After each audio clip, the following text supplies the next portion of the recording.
चलिए, examples of sp2 hybridisation में एक एग्जाम्पल मैं आपको और कराता हूं, और वो एग्जाम्पल है कि हम लोग क्वेश्चन कर सकते हैं कि will all 4 H atoms of propadiene are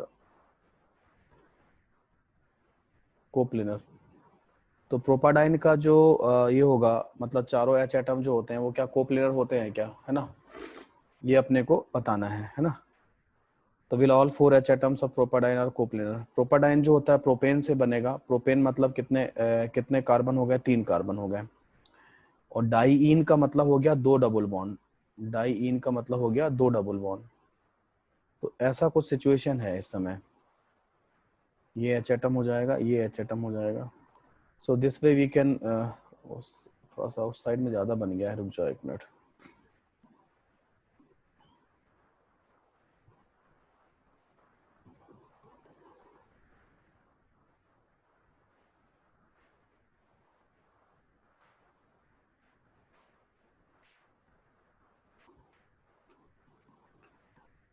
so यहाँ पे बनाते हैं, और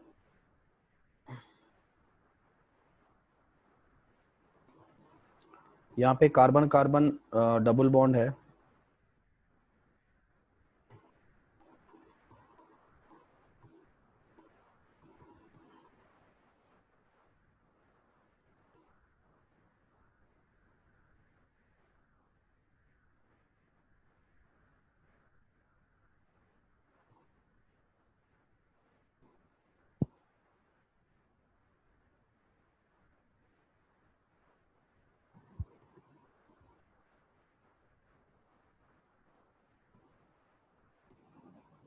ठीक है, ये प्रोपाडाइन होगा। हाँ, तो अब प्रोपाडाइन में क्या होगा, प्रोपाडाइन के ये जो कार्बन है इसका क्या हाइब्रिडाइजेशन बताओगे आप लोग?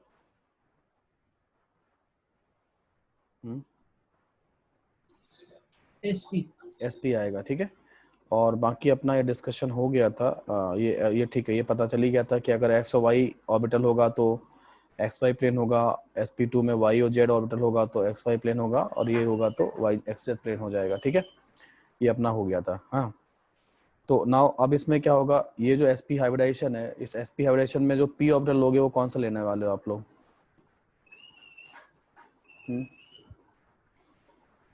px ले लें?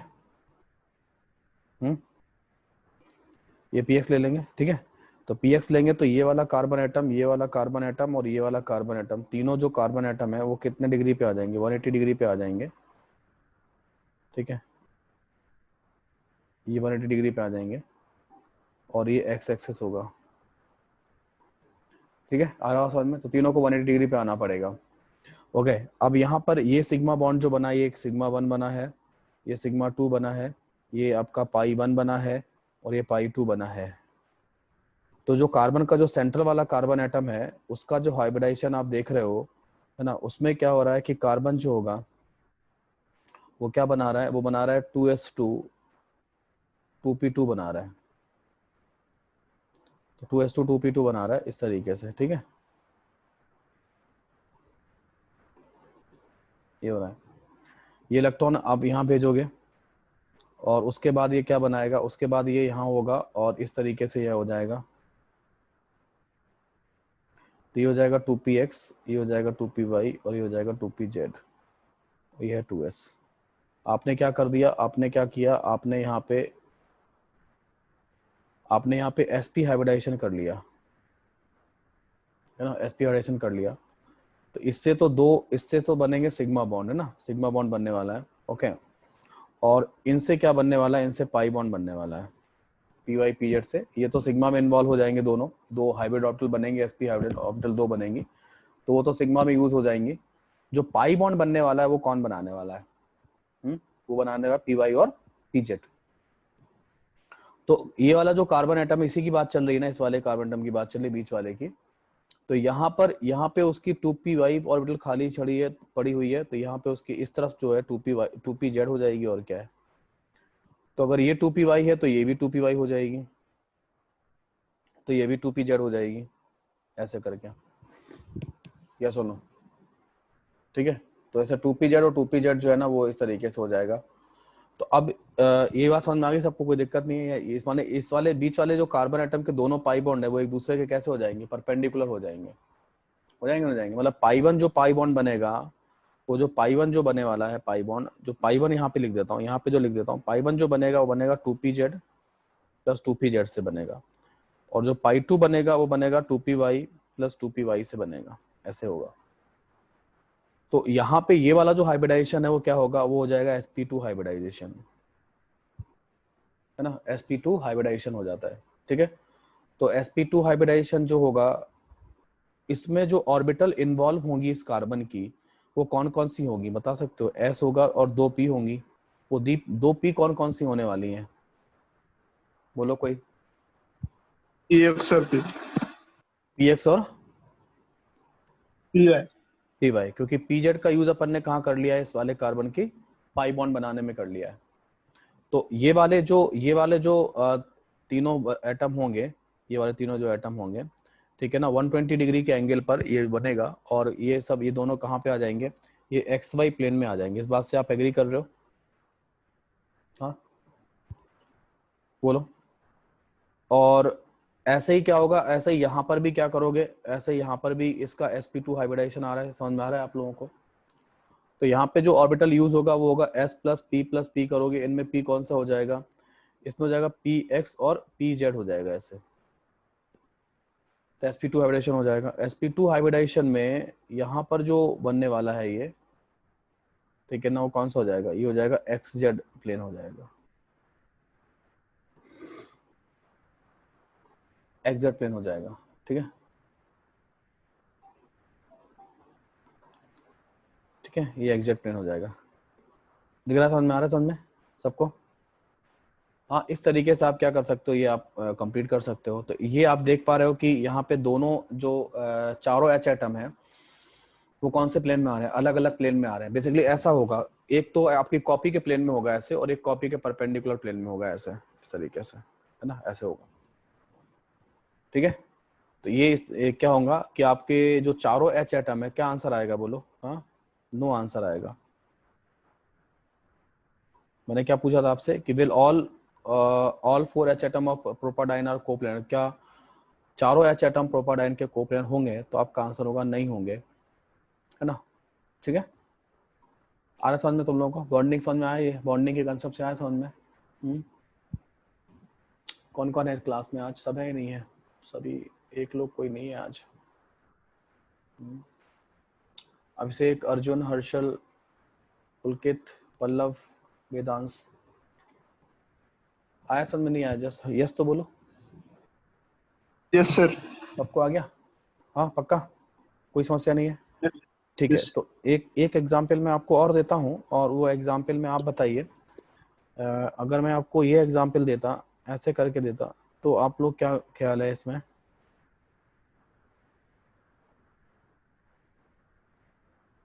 इस समय जो आपको मैंने स्ट्रक्चर बना के दिया है, उसके चारों H एटम क्या है, प्लेनर है या नहीं है, कोप्लेनर है या नहीं है? जरा बना के बताओ, देखो जरा, क्या सभी H एटम प्लेनर हैं या नहीं है? तो यहाँ पर एक तरह से SPX होगा, यहाँ पर भी आपको पता है कि SPX होगा, दोनों ही हो जाएंगे, है ना, सेम प्लेन में हो जाएंगे, ठीक है। आएंगे कैसे, तो दोनों को ही आपको अगर एक बार इसमें PX यूज किया है तो इसमें भी PX यूज करोगे, इसमें कोई समस्या नहीं है, ठीक है। इस तरीके से ये आ जाएगा समझ में, है ना। उसके बाद आप क्या कर सकते हो इसमें कि जो ये ऑर्बिटल होगा, अरे ये वाला जो पाई बॉन्ड होगा, ये वाला जो पाई बॉन्ड होगा, इसके लिए क्या ऑर्बिटल फिक्स कर लो, चलो py हो गया, तो ये वाला भी py होगा, इधर py हो गया तो इधर pz हो जाएगा, इसका इस कार्बन का इधर py हो गया तो यहाँ पे pz हो जाएगा, तो इसका भी pz हो जाएगा, इसका भी pz हो जाएगा, ठीक है। तो इस तरीके से क्या पाओगे, इस तरीके से आप पाओगे कि यहाँ पर जो हाइब्रिडाइजेशन sp2 आ रहा है उसमें s प्लस p करोगे, तो क्योंकि pz यूज कर चुके हो पाई बॉन्ड बनाने में, तो आपके पास x और y ही ऑर्बिटल बची हुई हैं। ये इस वाले कार्बन का हाइब्रिडाइजेशन भी sp2 है। यहाँ पर भी आप 2 p ऑर्बिटल का यूज करने वाले हो। यहाँ पे pz यूज कर चुके हो तो केवल px और py ऑर्बिटल ही बचा हुआ है। ठीक है, तो इस तरीके से sp2 हाइब्रिडाइजेशन जो है ना वो बन जाएगा। और sp2 हाइब्रिडाइजेशन में दोनों जगह पे px और py ऑर्बिटल और ये दोनों ऑर्बिटल यूज हो रही हैं, इसलिए दोनों क्या हो जाएंगे, ये जो प्लेन बनेगा, ये वाला जो प्लेन बनेगा, ये वाला प्लेन कौन सा बनेगा, ठीक है, ये वाला प्लेन जो बनेगा वो xy प्लेन बनेगा, xy प्लेन बनेगा। ठीक है, इस तरीके से। तो यहाँ पे क्या होगा, इस तरीके से यहाँ पर क्या होगा, यहाँ पे xy, यहाँ पे भी xy प्लेन बनेगा। तो यहाँ से समझ में आ रहा है कि हाँ ये जो होगा वो क्या होने वाला है, यहाँ पे सारे बॉन्ड जो है ना वो क्या हो जाएंगे, वो एक ही प्लेन में हो जाएंगे। आ रहा है बात समझ में? तो इस तरीके से ये हो जाता है। ठीक है, ओके गुड। तो ये आपको कुछ समझ में आया कि किस तरीके से हम लोग क्या कर सकते हैं, जो है ना sp2 हाइब्रिडाइज ऑर्बिटल्स जो है ना वो समझ सकते हैं कि किस तरीके से बनेगा, है ना, ये रहेगा। तो यहाँ पे जो भी पाई बॉन्ड बन रहे हैं वहां पे पाई बॉन्ड के प्लेन बता सकते हो कौन कौन से होंगे, है ना। यहाँ पे कितनी पैरेलल p ऑर्बिटल्स हैं, पैरेलल p ऑर्बिटल्स कितनी हैं, पैरेलल ऐसी, हाँ, सेम प्लेन में जो हो। क्या आंसर दोगे? आवाज नहीं आ रही क्या? हेलो, क्या आंसर दोगे? सेम सर प्लेन, प्लेनर या पैरेलल? पैरेलल, पैरेलल होंगी तो प्लेन एक ही प्लेन में होंगी ना वैसे भी।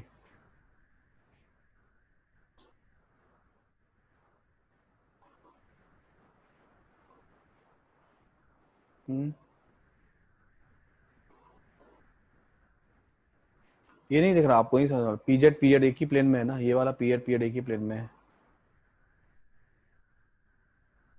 हाँ, आ रहा नहीं आ रहा समझ में? ये क्या होगा, कॉपी, जो कॉपी होगा मतलब जो कॉपी है आपका, उसको अगर हम ये बोलते हैं ये x एक्सिस है और ये वाला y एक्सिस है, तो कॉपी के परपेंडिकुलर प्लेन में कौन होगा, कौन सा बॉन्ड बन रहा है, कितने बॉन्ड बन रहे हैं कॉपी के परपेंडिकुलर में, पाई बॉन्ड कितने बन रहे हैं, कॉपी के प्लेन में कितने पाई बॉन्ड बन रहे हैं और कॉपी के परपेंडिकुलर कितने पाई बॉन्ड बन रहे हैं। तो कॉपी का प्लेन अगर ये है, समझना, कॉपी का प्लेन ये है, ये कॉपी का प्लेन है ये, ठीक है।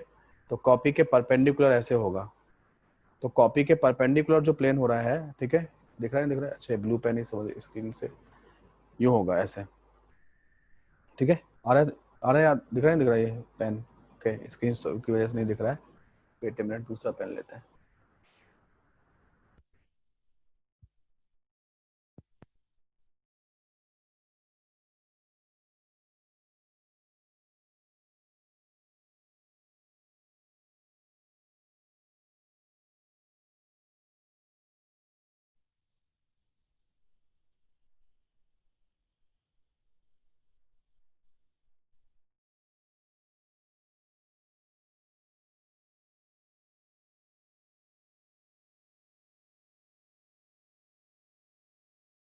हाँ, कॉपी के परपेंडिकुलर कितने प्लेन बन रहे, कितने बन रहे हैं, ये दोनों बन रहे हैं, दो बन रहे हैं ना, ठीक है। Yes sir. तो इस तरीके से दो बन रहे हैं और एक कॉपी के प्लेन में ही बन रहे हैं, तो इस तरीके से समझ में आ रहा है ना। तो पैरेलल जो ऑर्बिटल्स है, पैरेलल p ऑर्बिटल्स है, वो कितनी है यहाँ पे, या पैरेलल पाई बॉन्ड कितने हैं, दो है ना भाई, तीन पाई बॉन्ड बने हुए हैं, एक ये पाई बॉन्ड है, पाई 1 है, ये पाई 2 है और ये पाई 3 है, तीन पाई बॉन्ड बने हैं। तो जो पाई 1 बॉन्ड जो बना है वो किससे बना है, वो pz प्लस pz से बना है, मतलब 2pz प्लस 2pz से बना है। पाई 2 जो बना है वो क्या हो जाएगा, वो बना है 2py प्लस 2py से बनेगा। और जो पाई 3 बना है वो किससे बना है, वो बना है 2pz प्लस 2pz से बना है। तो इस तरीके से आप देख पा रहे हो कि यहाँ पर ये जो दो पाई बॉन्ड है, पाई 1 और पाई 3, ये पैरेलल होंगे, ये पैरेलल p ऑर्बिटल सिस्टम है। यहाँ पर हम लोग जब आगे ऑर्गेनिक केमिस्ट्री में पढ़ेंगे रेजोनेंस, तो रेजोनेंस में बोलते हैं पाई बॉन्ड का डीलोकलाइजेशन होता है। लेकिन आपको पता है पाई बॉन्ड पहले स्ट्रक्चर में भी है और पाई बॉन्ड दूसरे स्ट्रक्चर में भी है, इसमें भी है। और पता है डीलोकलाइजेशन कहाँ पर होगा, है ना, डीलोकलाइजेशन सेकंड वाले में होगा। पैरेलल p ऑर्बिटल सिस्टम से डीलोकलाइजेशन होता है पाई बॉन्ड का, है ना। पाई बॉन्ड का जो डीलोकलाइजेशन होता है वो पैरेलल पी सिस्टम से होता है। पाई इलेक्ट्रॉन जो घूमते हैं ना स्ट्रक्चर में एक से दूसरे प्लेस पर जाते हैं, वो पैरेलल पी ऑर्बिटल से जाते हैं। और पैरेलल पी ऑर्बिटल कौन सी यहाँ मिल रही है, यहाँ नहीं मिल रही है, यहाँ पे नहीं पॉसिबल है। तो यहाँ पे जो पाई बॉन्ड है वो उनका प्लेन अलग अलग है ना। पाई बॉन्ड का प्लेन जो है ना वो डिफरेंट है, ऐसे है, यूं है, ठीक है, इस तरीके से है। तो पाई बॉन्ड का जब प्लेन डिफरेंट होने की वजह से यहाँ पे क्या हो रहा है, यहाँ पे रेजोनेंस नहीं हो सकता है और यहाँ पे हो सकता है, ठीक है। बाकी ऑर्गेनिक केमिस्ट्री में अगर आपको कोई प्योर ऑर्गेनिक केमिस्ट्री के लोग जैसे पढ़ाते हैं, मैं वो बता देता हूँ आपको। वो तो कहते हैं कि जो ये इनको हम बोलते हैं क्युमुलेटिव एल्कीन्स। क्या बोलते हैं? क्युमुलेटिव एल्कीन्स, है ना,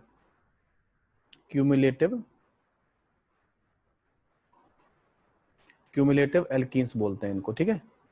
तो बोलते हैं क्यूमुलेटिव एल्कीन्स में, ठीक है, क्यूमुलेटिव एल्कीन्स की अगर हम बात करें तो क्यूमुलेटिव एल्कीन्स में अगर even number of pi bond है, even number of pi bonds होंगे तो वो प्लेनर होते हैं। एच एटम प्लेनर आएंगे इसमें, है ना, ये वाले एच एटम प्लेनर आएंगे, ये वाले ग्रुप्स जो होंगे, ये वाले ग्रुप, ये प्लेनर आएंगे, ठीक है। और अगर odd number of pi bond होंगे, odd number of pi bonds हो जाएंगे ना, तो जो ग्रुप्स होंगे ना, या ग्रुप्स, या यहाँ ग्रुप लगा दो, वो कैसे हो जाएंगे, वो ग्रुप्स, सॉरी ये नॉन प्लेनर आएगा, उल्टा लिख दिया मैंने।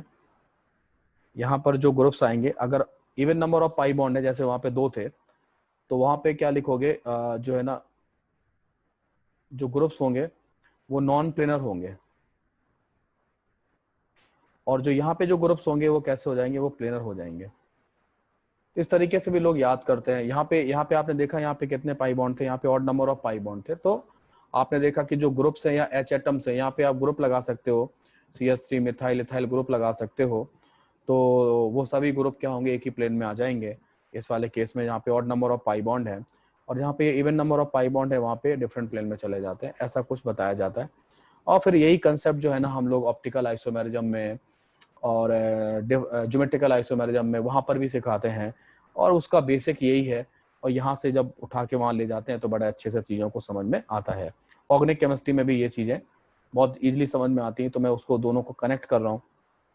और थोड़ा सा एग्जाम्पल में जब मैं वो पढ़ाऊँगा आपको, कंसेप्ट ऑफ रेजोनेंस पढ़ाऊँगा इसमें बॉन्डिंग में, तो वहाँ पर भी आपको सिखाऊंगा, है ना, ठीक है। ये सब चीज़ें बाद में सिखाऊंगा।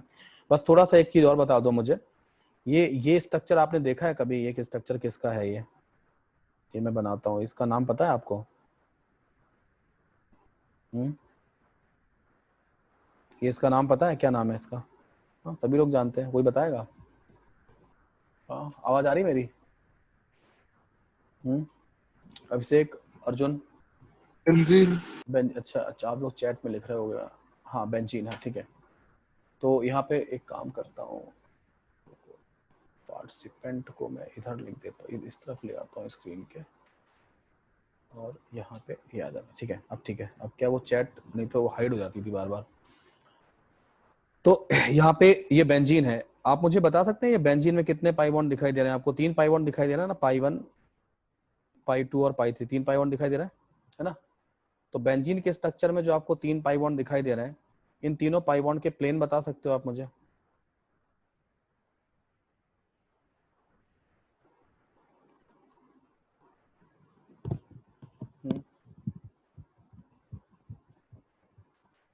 ये कॉपी के प्लेन में है या कॉपी के परपेंडिकुलर है? यहाँ पे एच एटम भी है, ध्यान रखिएगा। ये बेंजीन में C6H6 जो बेंजीन है, यहाँ पे एच एटम भी लगे हुए हैं। जो 3 पाई बॉन्ड आपको दिखाई दे रहे हैं, ये तीनों पाई बॉन्ड कॉपी के प्लेन में है, कॉपी के परपेंडिकुलर है ना।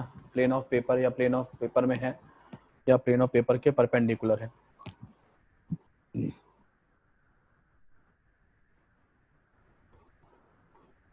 क्या ख्याल है आप लोगों का?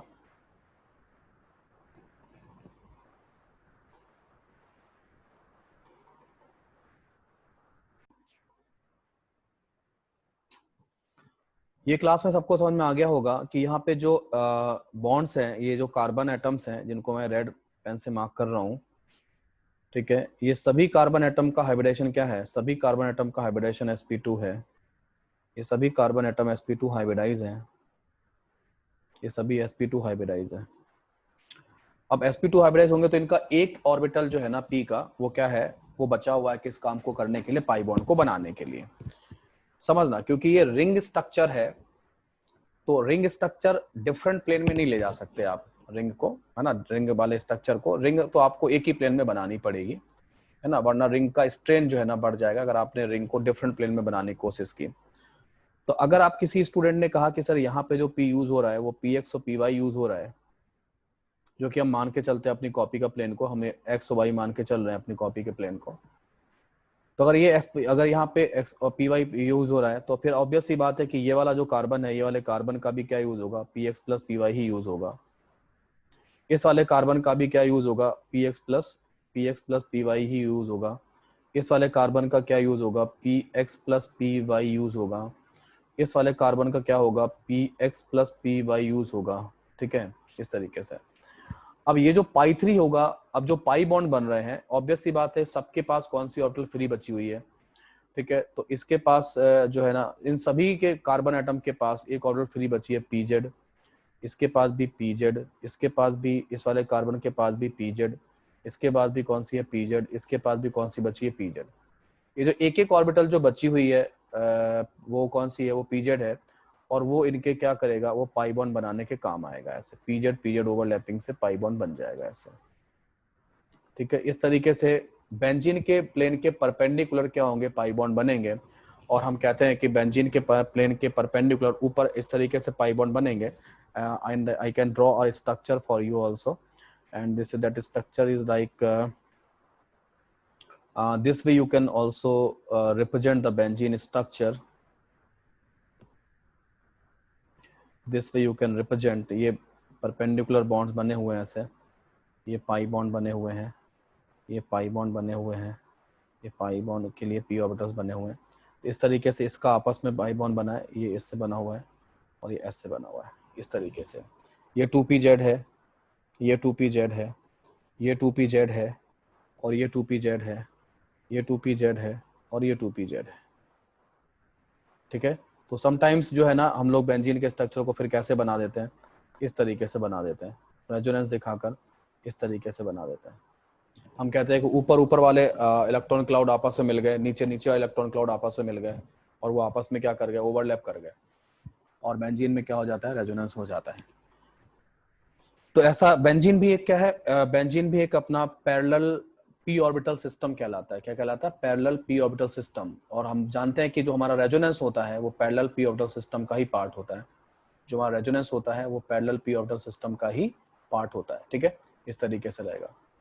ठीक है, मेरे ख्याल से सभी को समझ में आया होगा। अभिषेक, अर्जुन, हर्षल, पल्लव, हाँ है ना, सबको आ गया, ये डायग्राम वगैरह समझ में आ गया, सब कुछ आ गया समझ में। इस तरीके से काम करते हैं हम लोग। ठीक है, ओके, नाउ हम लोग डिस्कस करते हैं कुछ और एग्जाम्पल, और वो एग्जाम्पल है examples of sp3 hybridization. Examples of sp3 hybridisation.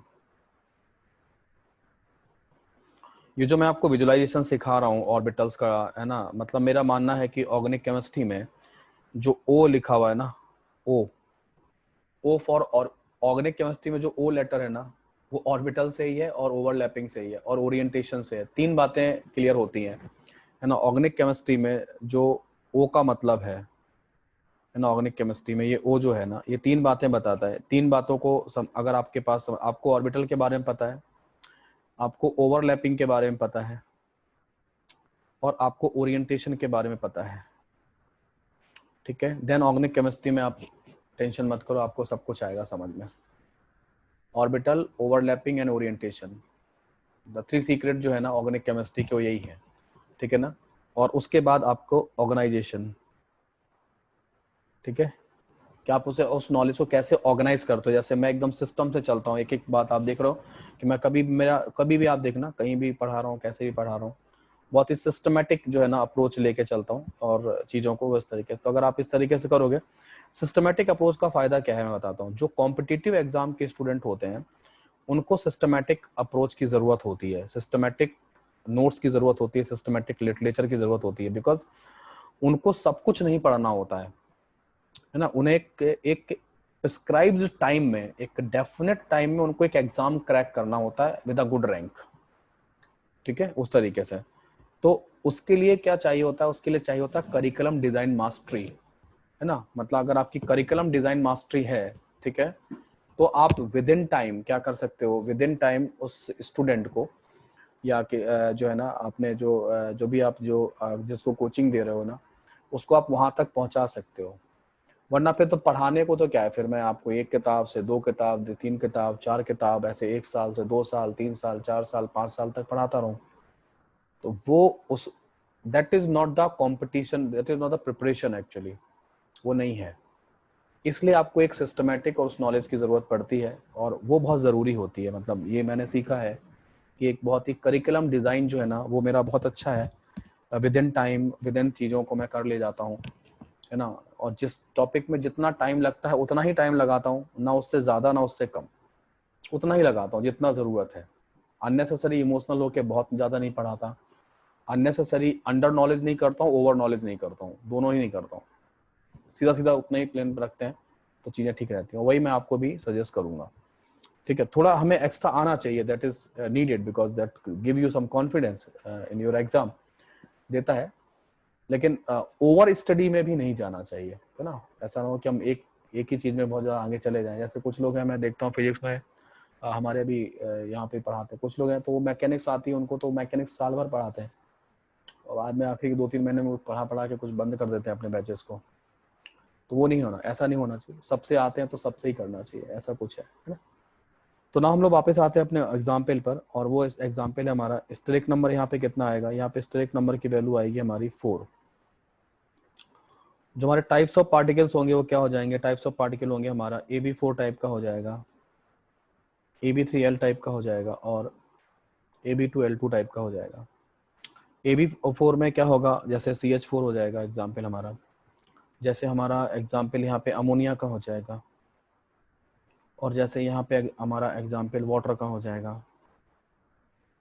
Water में ऑक्सीजन एटम पे 2, यहाँ पे लोन पेयर की वैल्यू कितनी है, 0 है। यहाँ पे लोन पेयर की वैल्यू कितनी है, 1 है। यहाँ पे लोन पेयर की वैल्यू कितनी है, 2 है। तो यहाँ पे अगर हम शेप की बात करें तो यहाँ पे ये टेट्राहेड्रल हो जाएगा, और यहाँ पे पिरामिडल हो जाएगा, और ये यहाँ पे वी शेप हो जाएगा। बॉन्ड एंगल की बात करें तो बॉन्ड एंगल यहाँ पे 109 डिग्री, क्योंकि 109 degree 28 minute is the ideal bond angle for tetrahedral geometry, tetrahedral shape, and because of the presence of one lone pair repulsion होता है, that suggest by the BSE-PR theory, और वहाँ पे आपको bond angle कम मिलेगा, it is 107 degree, और ये 104 degree हो जाएगा ऐसे।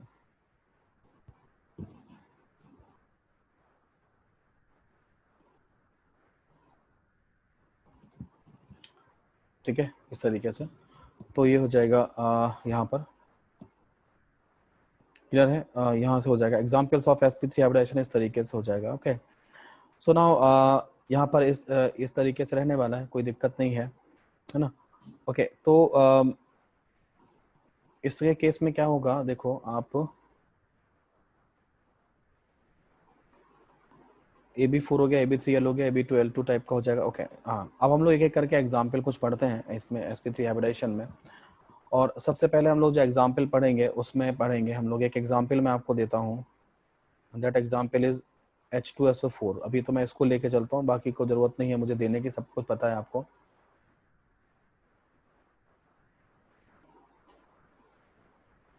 नहीं हर्षल, सभी में नहीं होता है।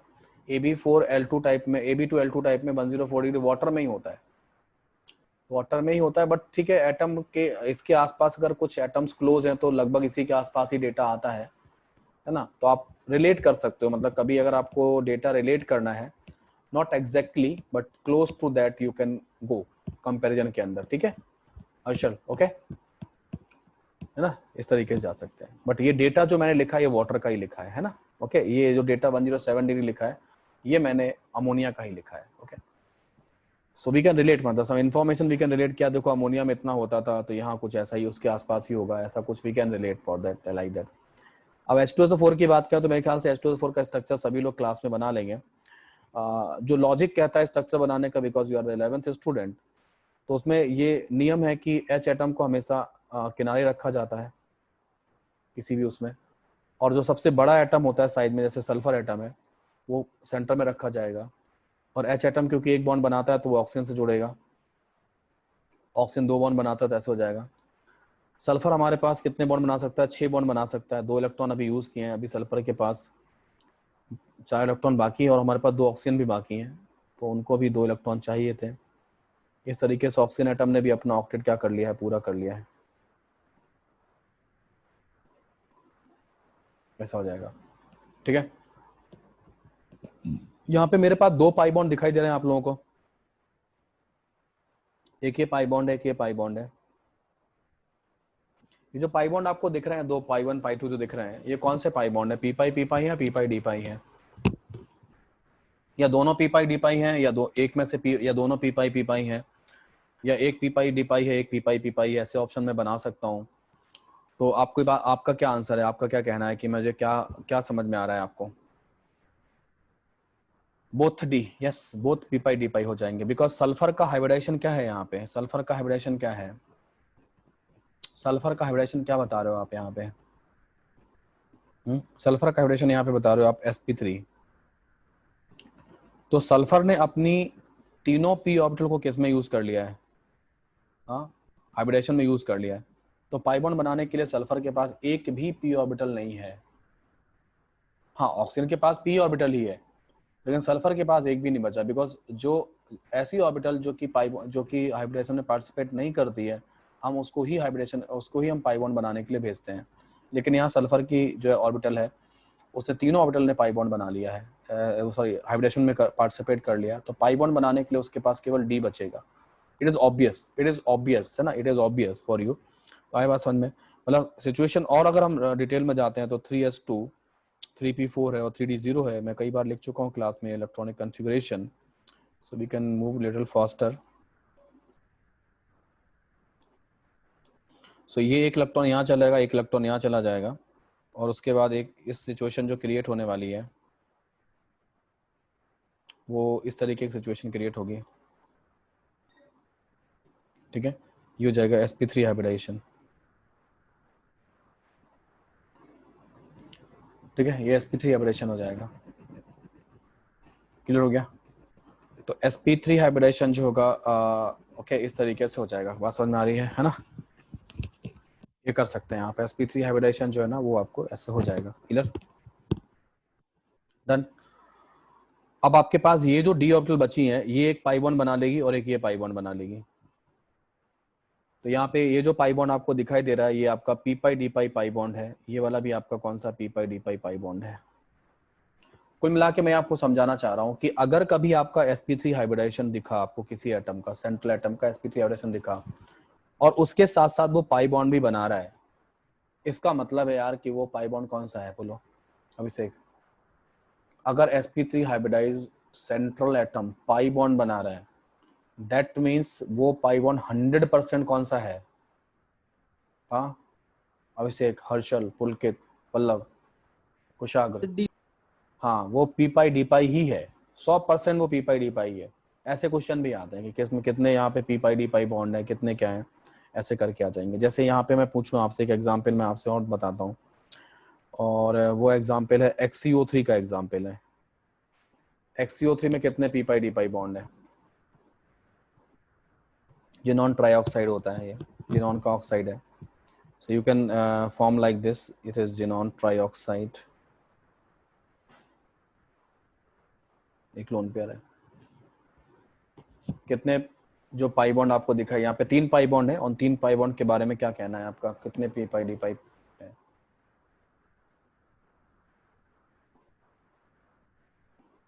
ऑल 3, बिल्कुल सही अभिषेक। बिकॉज जिनॉन एटम का जो हाइब्रिडेशन आपको दिख रहा होगा वो क्या दिख रहा है? वो sp3 दिख रहा है। अब sp3 के बाद अगर कोई एटम पाई बॉन्ड बना रहा है तो वो फिर अपनी डी से ही बना सकता है, और जिनॉन के पास इजीली डी ऑर्बिटल अवेलेबल है। आपको पता है it is not the element of the second period जिसके पास डी ऑर्बिटल नहीं होते हैं, बट इनके पास तो है। तो ऑब्वियस सी बात है, ये जो आपको पाई बॉन्ड दिखाई दे रहा है, ये पाई बॉन्ड जो है ना पी पाई डी पाई है। ये वाला पाई बॉन्ड भी कौन सा है? पी पाई डी पाई है। ये वाला पाई बॉन्ड भी कौन सा है? पी पाई डी पाई है। This way you can go like this, है ना। इस तरीके से P pi d pi bond जो है ना वो आप बना सकते हैं, ठीक है। ये कुछ एग्जाम्पल हैं, और कुछ एग्जाम्पल और भी हैं हमारे पास। जैसे एग्जाम्पल है कुछ, ये तो जिनॉन के कुछ एग्जाम्पल हो गए, और जिन्होंने कहा है सल्फर का एग्जाम्पल और भी ले सकते हैं हम लोग एग्जाम्पल सिखाते हैं आपको एसिड का example, that call octa sulphur या रोम्बिक सल्फर जो होता है, ऑक्टा सल्फर है ना। Octa sulphur is the example of sp3 hybridization. जैसे क्राउन सेफ एग्जाम का एक वो होता है।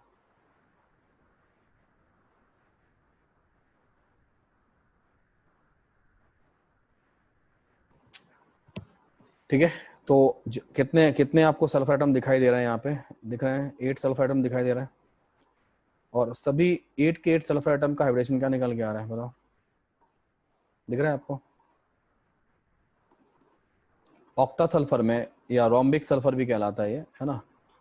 तो ये जो ऑक्टा सल्फर है, रोम्बिक सल्फर है, तो इसमें क्या लिखोगे, all S atom,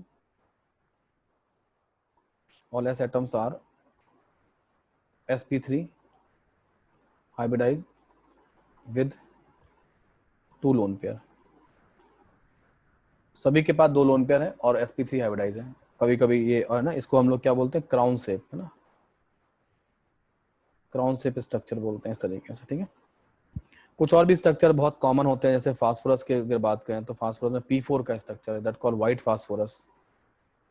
this is also one of the famous structure जो कि आपसे फ्रिक्वेंटली कहीं ना कहीं पूछा जाता है।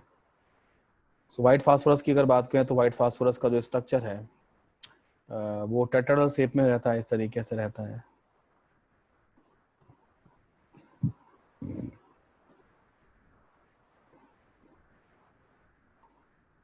सभी के पास एक एक लोन पेयर है, और यहाँ पे व्हाइट फास्फोरस कितने बॉन्ड बना रहा है, कितने बॉन्ड बना रहा है ना, एक एक फास्फोरस हम 3-3 बॉन्ड बना रहे हैं, और सबके पास एक एक लोन पेयर है। एसिड में पाई बॉन्ड नहीं, सल्फर सल्फर आपस में पाई बॉन्ड नहीं बनाते अभिषेक। सल्फर की काफी अच्छी कैटनेशन पावर कहलाती है। Are you familiar with the catenation power, है ना। कार्बन के बाद केमिस्ट्री में लॉन्ग चेन बनाना जिसके पास है, जो सेल्फ लिंकिंग की जो पावर है वो इसके पास ज्यादा है। दूसरे नंबर का एलिमेंट है कौन, सल्फर होता है। तो आपस में सिग्मा बॉन्ड से बन जाता है ना, पाई बॉन्ड नहीं बनाते। बड़े एटम पाई बॉन्ड नहीं बनाते हैं ज्यादातर, है ना।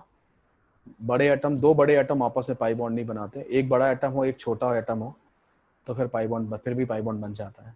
ठीक है, आया समझ में। पाई बॉन्ड जो बनेगा वो दो सेकंड पीरियड के एलिमेंट के बीच में बनेगा, या फिर एक सेकंड और थर्ड पीरियड के एलिमेंट के बीच में बनता है। मोस्टली ऐसा ही होता है, मतलब या तो पी पाई बनता है, पी डी पाई बनता है।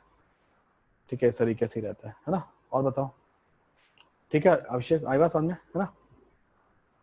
यहाँ पे ऑल 4 पी एटम क्या होगा, यहाँ पे ऑल फोर जो पी एटम्स हैं, all 4 P atoms are sp3 hybridized, ये sp3 हाइब्रिडाइज हो जाएंगे। ठीक है, और यहाँ पे जो एंगल आता है कितना आता है, 60 डिग्री आता है, ध्यान रखिएगा। पीओपी एंगल जो आता है 60 डिग्री आता है।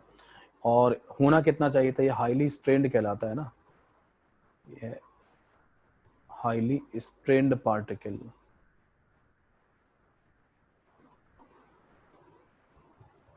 है ना, और मोस्ट रिएक्टिव, इसीलिए बहुत ज़्यादा रिएक्टिव होता है। 30 डिग्री सेल्सियस पे जो है ना, 30 डिग्री सेल्सियस पे जो है ना, वो क्या करता है, ये करीब करीब जो है ना, इसका इग्निशन टेम्परेचर है, कैचेस फायर, है ना, ये आग लग जाती है इसमें। मोस्ट रिएक्टिव होता है ना। स्ट्रेन का मतलब होता है बेसिकली इसका sp3 हाइब्रिडेशन आप कह रहे हैं, और sp3 हाइब्रिडेशन होने पर हमारा जो एक्सपेक्टेशन था कितना बॉन्ड एंगल होना चाहिए, लेकिन इसके रिस्पेक्ट में बॉन्ड एंगल हमें कितना मिल रहा है, 60 डिग्री मिल रहा है। इसका मतलब है कि किसी ने इस पे बहुत सारा वर्क करके, इसको तोड़ मरोड़ के, कंप्रेस करके इसका क्या किया है, बॉन्ड एंगल 60 पे लाया हुआ है। तो उसने अपना वर्क इसमें फीड कर दिया, दैट कॉल स्ट्रेन, है ना, दैट कॉल स्ट्रेन। जैसे मान लो आपका पेन है, पेन उतना ज्यादा मुड़ता नहीं है, लेकिन आप पेन को क्या करो, मोड़ लो ऐसे करके, ठीक है ना। तो मोड़ के आपने, या कोई ऐसी चीज है जो कि जिसके जो प्लास्टिक बॉडी है उसको आपने ऐसे करके मोड़ लिया। अब मोड़ने के बाद जब आपने यूं पकड़े हो जाओ, छोड़ोगे तो अपने आप ही उधर जाएगी। तो वो क्या है, उसका आपने क्या किया, आपने स्ट्रेन, उसको स्ट्रेन डेवलप किया हुआ है, दैट कॉल स्ट्रेन, है ना। तो हाईली स्ट्रेन पार्टिकल होता है, इसीलिए ज्यादा रिएक्टिव भी होता है ना। इसका भी एक फेमस कंपाउंड है, that compound is called P4O6। ये क्या होता है, बहुत आसान है वैसे तो। P4O6 से बनाने का तरीका जो है ना, वैसे तो बहुत आसान है, आप चाहो तो ऐसे बना लो, इतना सिंपल है। P4O6 बनाने का तरीका, यहाँ पे बस O एटम लगाने हैं आपको, हो गया P4O6। इस तरीके से P4O6 बनाया जाता है ना। POP बॉन्ड बन जाते हैं, जो PP बॉन्ड थे फास्फोरस के वो POP बॉन्ड हो जाता है। ऐसे ही होता है P4O10 होता है, तो P4O10 आके यहाँ पे लग जाता है एक एक बॉन्ड ऐसे करके, ये P4O10 हो जाता है। लेकिन क्योंकि ये बॉन्ड एंगल कितना दिख रहा है, ये 180 दिख रहा है, तो 180 की फील ना आए इसलिए हम लोग क्या करते हैं, इस स्ट्रक्चर को ऐसे नहीं बनाते हैं। याद रखने का तरीका तो यही है, कभी जल्दी से एग्जाम में कोई ऑब्जेक्टिव करना है तो कुछ बिना स्ट्रक्चर वाला ऑब्जेक्टिव करना है जिसमें स्ट्रक्चर बनाने की जरूरत नहीं है, फटाफट करना है तो आप ऐसे कर लेना। लेकिन अगर कहीं प्रेजेंट करने की बात है, किसी को अगर आप बना के देने वाले हो, कोई सब्जेक्टिव क्वेश्चन में अगर आप चेक करने आने वाले हो, इट्स बेटर कि you should give some angle ऐसे, ये बिकॉज ओ एटम यहाँ पे कैसा है, ओ एटम यहाँ पे sp3 हाइब्रिडाइज है because it is having 2 lone pair atom और 2 सिग्मा बॉन्ड है, तो ओ एटम का हाइब्रिडेशन भी sp3 है, तो कोई ना कोई एंगल होगा, लीनियर पे नहीं, लीनियरिटी नहीं आप दिखाएंगे, लीनियर वो आपको बॉन्ड नहीं दिखाने चाहिए, ये इट्स माय सजेशन। इस तरीके से यहाँ पे हो जाएगा, ठीक है।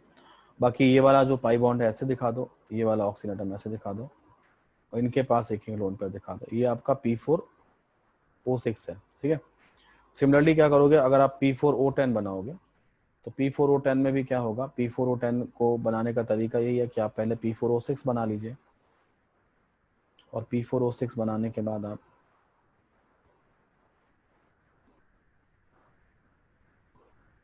ये बना लीजिए, और इस तरीके से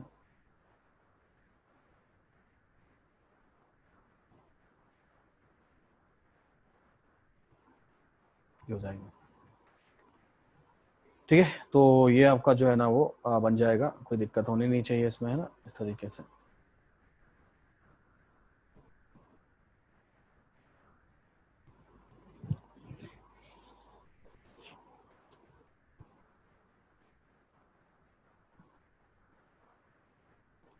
ठीक है, ये P4O10 का स्ट्रक्चर बन जाए, कोई दिक्कत नहीं किसी को, है ना, इस वाले पार्ट पे। तो इस तरीके से आप काम कर सकते हो ना। अब हम लोग बात करते हैं एक थोड़ा सा ऑर्गेनिक केमिस्ट्री के पॉइंट ऑफ व्यू से, और ऑर्गेनिक केमिस्ट्री में के पॉइंट ऑफ व्यू से अभी से थोड़ा थोड़ा इनपुट लेते जाओ, ठीक रहेगा।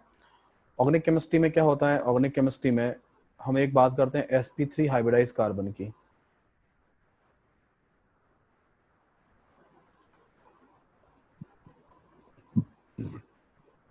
तो sp3 हाइब्रिडाइज कार्बन जो होता है, जैसे कि CH4 की हम लोग बात करें, तो CH4 को वैसे तो हम लोग चाहें तो इस तरीके से बना सकते हैं, ये इसका 3 डायमेंशनल लुक जो है ना हम दे सकते हैं इसको, ये CH4 है, और अपने को पता है कि ये इस तरीके से अगर हम मिलाएंगे इसको तो इसमें टेट्राहेड्रल का जो फील है वो डेवलप होगा, दिखाई देगा आपको, टेट्राहेड्रल ज्योमेट्री जो है ना वो दिखाई देगी, उसका फील आएगा आपको इस तरीके से, इस तरीके से, इस तरीके से।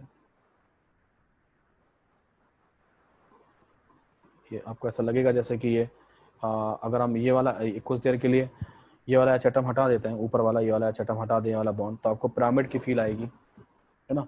और इसीलिए जो अमोनिया वाला स्ट्रक्चर जब बनाते हैं, अमोनिया वाला स्ट्रक्चर जब बनाएंगे तो अमोनिया के स्ट्रक्चर में जब NH3 बनाओगे, एक लोन पेयर होगा ऐसे करके, तो ऊपर वाला जो एच एटम जो मैंने सर्किल किया है वो अवेलेबल नहीं है आपके पास, जहाँ पे कार्बन है वहाँ पे नाइट्रोजन आ जाएगा, बाकी 3 एच एटम आ जाएंगे ऐसे, इस तरीके से, और इस तरीके से आपको बनाना पड़ेगा। तो आपको ट्रायंगल बेस पे एक पिरामिडल फील आ रही होगी ना, ये पिरामिडल शेप का फील आपको आ रहा होगा, ट्रायंगल बेस पे दिख रहा है ना, आ रहा है, फील आ रहा है इस बात का। तो इस तरीके से ये इसको हम लोग क्या बोलते हैं, इसको हम पिरामिड शेप में बोलते हैं, ठीक है, ऐसा कुछ बोलेंगे, पिरामिड शेप में आ जाएगा ऐसे, और ये टेट्राहेड्रल शेप आ जाता है ना। लेकिन क्योंकि ऑर्गेनिक केमिस्ट्री कार्बन के लिए या sp3 हाइब्रिडाइज कार्बन के लिए काफ़ी कॉम्प्लेक्स है, काफ़ी चीज़ें हमें प्रेजेंट करनी पड़ती हैं, तो वहाँ पे हम लोग एक वेज डेस नोटेशन पढ़ते हैं, क्या पढ़ते हैं, वेज डेस नोटेशन हमें सिखाया जाता है, ठीक है। वेज डेस नोटेशन जो होता है वो क्या होता है, वेज डेस नोटेशन जो होता है वो sp3 हाइब्रिडाइज कार्बन को प्रेजेंट करने का एक तरीका होता है। उसमें हम लोग क्या करते हैं कि इस तरीके से ये जो है ना ये जो 2 लाइन जो है ना ये पेपर के प्लेन में बनाते हैं ऐसे करके, मतलब sp3 हाइब्रिडाइज कार्बन को 2 प्लेन में प्रेजेंट किया जा सकता है। I repeat, sp3 hybridise carbon को दो प्लेन में रिप्रेजेंट किया जा सकता है, एक प्लेन एक बोर्ड के प्लेन में, या एक कॉपी के प्लेन में, या एक आईपैड के प्लेन में, और एक आईपैड के परपेंडिकुलर प्लेन में, है ना। बोर्ड के प्लेन में और बोर्ड के परपेंडिकुलर प्लेन में प्रेजेंट किया जा सकता है। तो ये जो लाइन ऐसे खींची गई है, ये लाइन अभी कॉपी के प्लेन में ही है, फिर ऐसे करके एक ये बनाया जाता है, ऐसे करके ये जो कहलाता है ऐसे करके, ये वेज कहलाता है। कभी कभी इसको ब्लैक कर दिया जाता है ऐसे करके, या लोग नहीं भी करते हैं, ये वेज कहलाता है। और उसके बाद जो है ना एक डैश बनाया जाता है ऐसे करके, ये बनाया जाता है ना, ठीक है, ये ऐसे डैश बनाया जाता है। तो ये वाला जो बॉन्ड होगा ये ठीक है ना, ये क्या है, ये परपेंडिकुलर था, ये जो परपेंडिकुलर है, मतलब ये एक तरह से perpendicular the plane of paper है,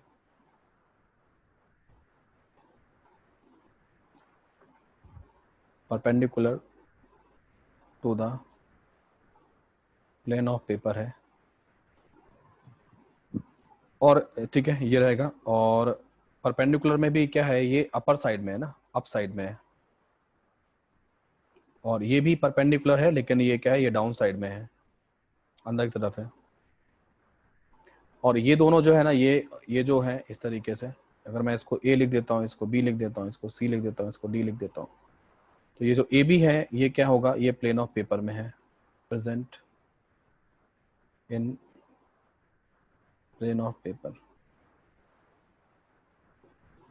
इस तरीके से हम लोग एक sp3 हाइब्रिडाइज्ड कार्बन को रिप्रेजेंट करने का जो तरीका है, that called veg dash notation, और उस वेज डैश नोटेशन के थ्रू हम लोग चीज़ों को बनाते हैं। तो sp3 हाइब्रिडाइज्ड कार्बन जो है ना, आप इस तरीके से क्या कर सकते हैं, प्रेजेंट कर सकते हैं, ठीक है, ये तरीका है। और सिमिलरली जो है ना, हम लोग रिंग वगैरह को भी इस तरीके से प्रेजेंट करना स्टार्ट कर दिए, रिंग वगैरह को प्रेजेंट करते हैं। तो मैं एक क्वेश्चन आपको देता हूँ, और वो क्वेश्चन कुछ इस तरीके का है, मैं जो समझाना चाह रहा था आपको।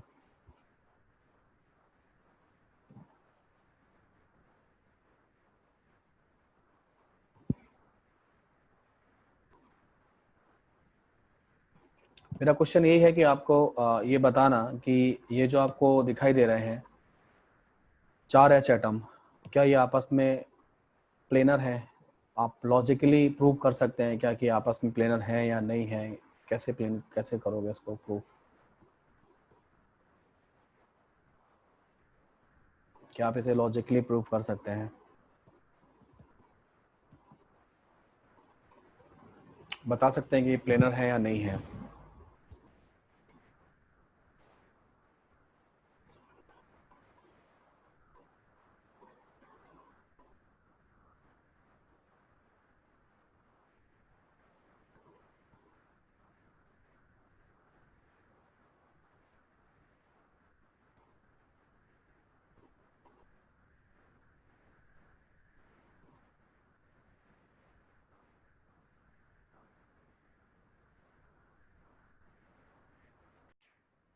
हाँ, इसको कैसे बताओगे, है ना। तो ये वाला समझ में आ गया इस तरीके से। तो ये पूरा है, इस मैंने आपको बता दिया। यहाँ पे ये पहले sp2 हाइब्रिडाइज आया था, और sp2 हाइब्रिडाइज आने पर ये मैंने px और py लिए थे, तो ये वाला xy प्लेन हो गया था। फिर यहाँ पे pz और pz हो जाएगा, और यहाँ ये वाला बॉन्ड xy प्लेन में आएगा, ये xy प्लेन में आएगा, ये xy प्लेन में आएगा। तो उसको रिंग बनाने के लिए xy प्लेन में आना पड़ेगा, क्योंकि ये sp3 हाइब्रिडाइज है। तो ये दोनों एच एटम को, एक को वेज पे, एक को डेस्क पे ले जाके आप प्रूव कर सकते हो कि ये आपस में कोप्लेनर नहीं है। फिर मैंने ये बताया कि ये पाई बॉन्ड बना लो, ये रेड पेन से दिखाया था कि पाई बॉन्ड बना लो, पाई बॉन्ड बनाने के बाद इसको even number of pi bond मान के नॉन कोप्लेनर बना दो, ठीक है।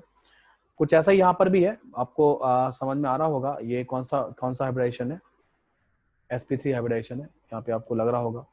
सबसे पहले यहीं पे ऑब्जर्व करना चाहिए। तो इस sp3 हाइब्रिडाइज्ड कार्बन का जो बीच वाला ये वाला कार्बन है, उसके 2 बॉन्ड तो आप क्या करो, बोर्ड इसमें कॉपी के प्लेन में बना लेते हैं, जिनको मैं डार्क कर रहा हूँ, एक मैं रेड पेन से मार्क कर देता हूँ। ये वाले जो बॉन्ड्स हैं, इनको तो आप कॉपी के प्लेन में बना लो, ठीक है, ये कॉपी के प्लेन में बन जाएंगे। अब अगले जो 2 बॉन्ड है, उनमें से एक को तो आप वेज बना लो, ये वेज बन गया।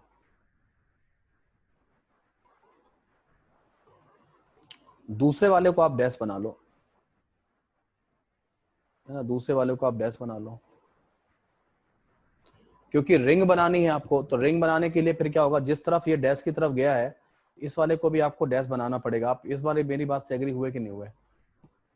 तभी रिंग बना पाओगे ना, रिंग बनेगी नहीं, है ना, जिस साइड में आपका ये एच एटम जिस भी ये बोर्ड के या कॉपी के नीचे गया ये वाला कार्बन एटम, उसी तरफ आपको इसको भेजना पड़ेगा और इसको आपको वेजी बनाना पड़ेगा, तभी जाके क्या होगा, ये आपस में ये क्या करने वाले, ये रिंग बनाने वाले हैं आपस में, वरना रिंग तो बनेगा नहीं।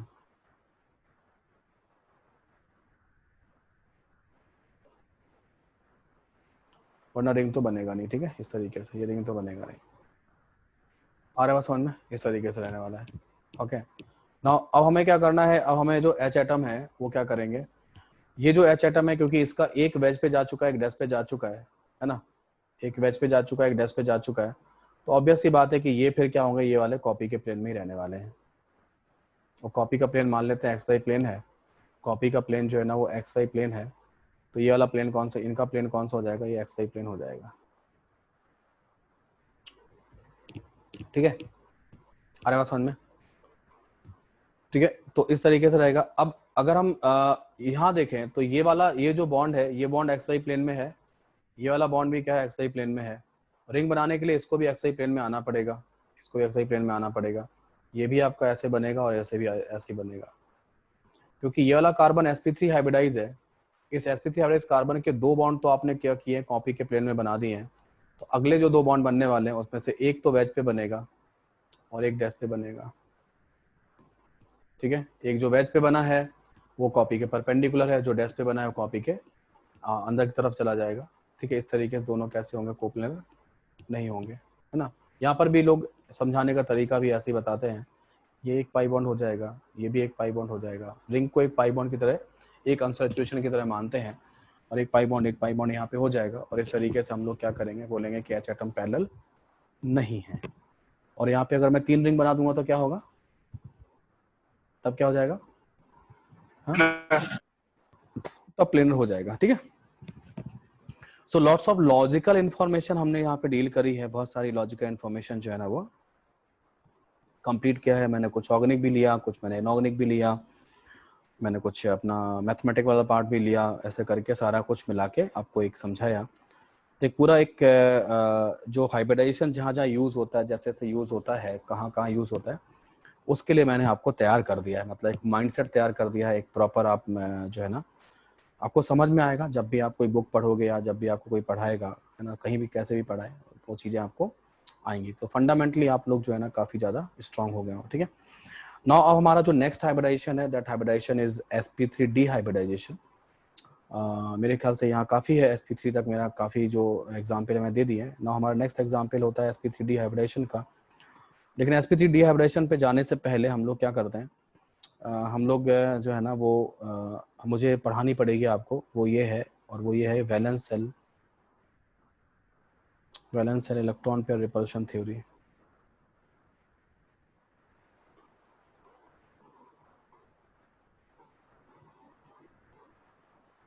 ये डील करेंगे, है ना। ये पता लगे कि थ्योरी पहले आया था हाइब्रिडाइजेशन वगैरह से, और थोड़ा काफ़ी पहले आया, लेकिन हम लोग बाद में पढ़ेंगे, एनसीईआरटी में पहले दे रखा है। लेकिन मैं जब भी मैंने कोशिश की इसको पहले पढ़ाने की, मेरा ट्रांसफ़र कैपेसिटी लेक्चर का उतना अच्छा नहीं गया, तो मैंने इसके लिए बेस्ट प्लेस बनाया, मैं हमेशा sp3 हाइब्रिडेशन के बाद ही पढ़ाता हूँ। यहाँ तक आते आते मैं काफ़ी मैच्योर कर लेता हूँ स्टूडेंट को बॉन्डिंग को लेके। जब वो काफ़ी मैच्योर हो जाता है तब मैं उसको VSEPR थ्योरी जो है ना वो पढ़ाता हूँ, ठीक है। तो इस तरीके से आप जो है ना वो आगे बढ़ोगे। और VSEPR थ्योरी जो है ना, जो valence electron pair repulsion theory है, इसको शॉर्ट में बोलते हैं VSEPR थ्योरी। और ये थ्योरी बिल्कुल जैसा इसका नाम है, ठीक है, वैसा ही ये थ्योरी है। VSEPR मतलब valence shell electron pair repulsion theory, मतलब वैलेंस सेल के बीच में होने वाले, वैलेंस सेल के इलेक्ट्रॉनों के बीच में होने वाले रिपल्शन की थ्योरी, वैलेंस सेल के इलेक्ट्रॉनों के बीच होने वाले रिपल्शन को गवर्न करने वाली थ्योरी, है ना। और वैलेंस सेल के इलेक्ट्रॉन किसमें पार्टिसिपेट करते हैं, बॉन्डिंग में पार्टिसिपेट करते हैं, तो कहीं ना कहीं इसका बॉन्डिंग में एक इंपॉर्टेंस तो है, ठीक है। लेकिन आज नहीं करेंगे, नेक्स्ट क्लास में करेंगे इसको, ठीक है। स्टार्ट करेंगे तो पूरा खत्म ही करेंगे इसको, जो है ना, एक लेक्चर पूरा करेंगे इसमें, और काफ़ी अच्छे से करेंगे, मतलब valence electron pair repulsion theory काफ़ी अच्छे से करते हैं हम लोग, काफ़ी अच्छे से पढ़ाएंगे आपको, ठीक है। तो रोके आज का लेक्चर यहाँ पे, है ना। तो ये रहेगा